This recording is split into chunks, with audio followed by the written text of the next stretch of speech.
All right, PlayStation Access Controller is one small step for Sony, one giant leap for players with disabilities. The world of adaptive controllers can often feel expensive and overly complicated for a player with disabilities.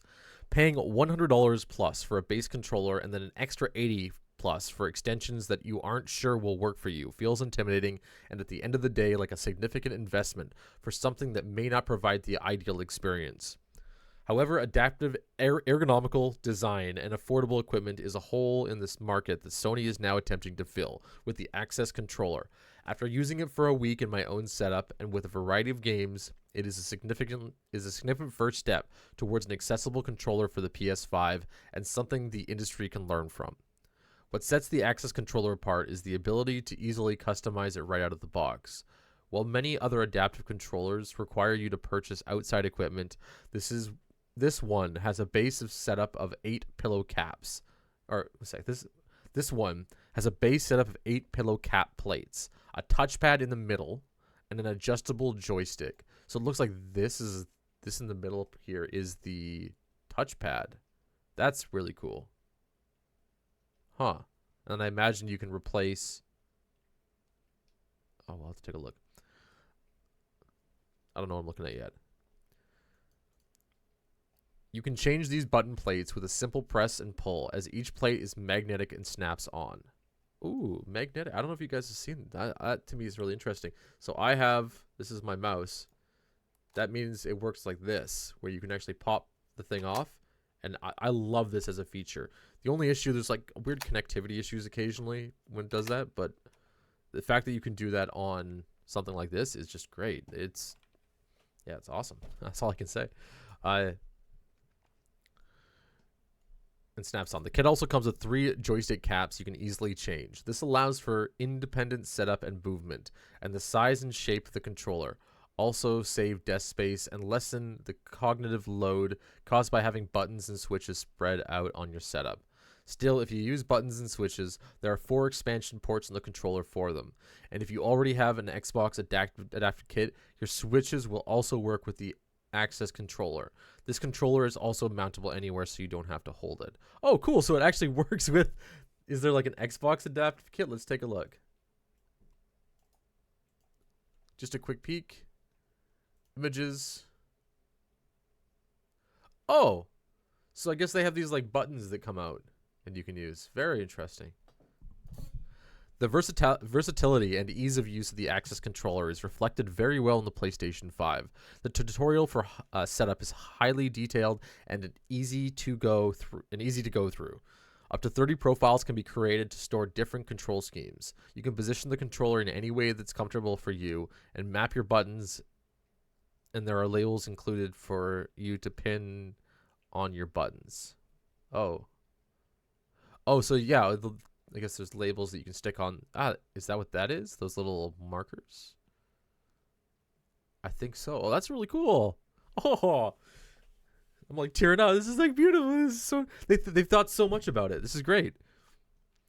Button presses can also be set as toggleable, eliminating the need to hold them down. Wow. I loved using this feature for games like Little Nightmares, where the sprint and the character's ability to hold things isn't ordinarily toggleable and is awkwardly placed in regular control mappings. With one button press, my character sprinted and held things while climbing. I didn't have to hold the button for her to do so. I later ended up using similar setups for games like Elden Ring. The base control scheme for Elden Ring is very spread out and hard for me to play on a DualSense. And the Access controller allows me to remap the buttons in a way that works for me and make sprint buttons toggleable. Oh, this is so cool. This is actually really, really cool. I'm gonna keep stopping it because I'm just like really, this is like everything has been thought of. Possibly not everything. I'm not disabled, so I totally don't know, but it seems like I have worked with a little bit of I have worked in the industry to provide people with disability equipment a little bit, just not that long, but I did it. And I've been around quite a few disabled people, so this is really nice. Where am I? I lost myself. There's also the ability to map 2 button functions to 1 button which has proved especially useful in games like Street Fighter 6 and Spider-Man 2. I often find combos challenging to do and painful, so to be able to map them to one button is a lifesaver. And the profile button on the side of the controller makes switching between control profiles a breeze. The pro gamers are like, what's going on? That's not... But nah, come on, man. Just give it to them. The Axis controller is usable by itself or conjunction with DualSense or another Axis controller.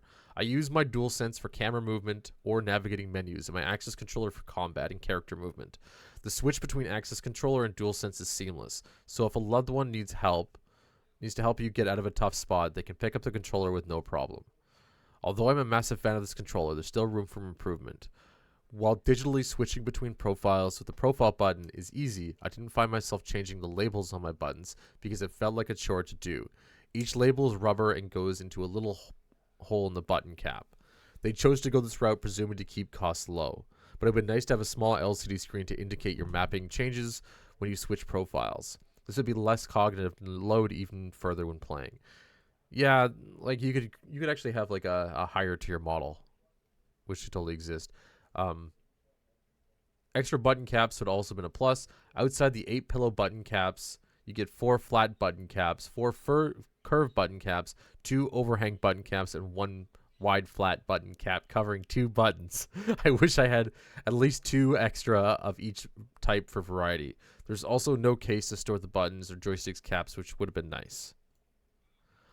I was also disappointed to learn that the Axis controller is only partially PC compatible. I hooked it up to Steam to see what it would do. While the buttons work, the joystick does not respond at all to input, and Sony currently has not indicated it has plans to make it fully PC compatible, which is a wasted opportunity, especially as it publishes more of its own games on PC.